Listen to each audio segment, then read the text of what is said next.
Matagumpay na nakuha ni Cuadro Alas ang 124 limit para sa laban nito kontra Luis Nery. Ito ay ayon mismo sa kapatid at tumatayong head coach ni Cuadro Alas. Ganun pa man, ang final at official weigh-in ay magaganap mamaya na kung saan ay inaasahan na magkakaroon ng pag-aangas itong si Cuadro Alas kontra sa nasabing Mexican assassin. Para po sa kalaman ng lahat ay nagkagulo po nung isang araw sa kampo nitong si Luis Nery na kung saan ito ay tumanggi sa naturang press con na supposedly ay nangyari na kahapon.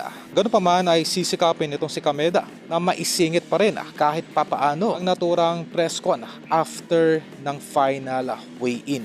Well, ang dalawang fighters po ay sumailalim na kahapon sa initial weigh-in. At dito ay overweight ng 1 kilo pa itong si Luis Nery. Madali na lamang po ito makukuha yung araw ng nasabing Mexican assassin. Ito po kasi ay isang non-title fight. 10 rounder lamang. Kumbaga hindi po sineseryoso ng kapon nitong si Luis Nery ang pagkuha ng naturang timbang.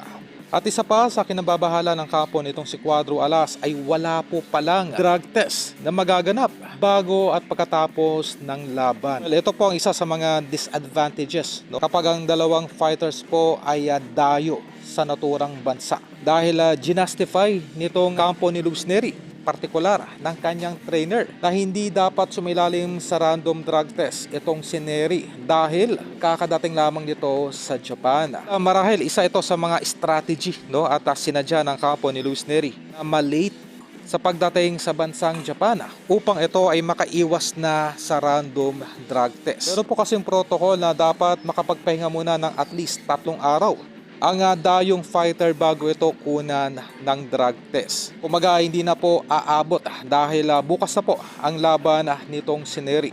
Sa madaling salita, kung susumahin ay ligtas po, hindi na kukunan ng blood sample itong si Nery.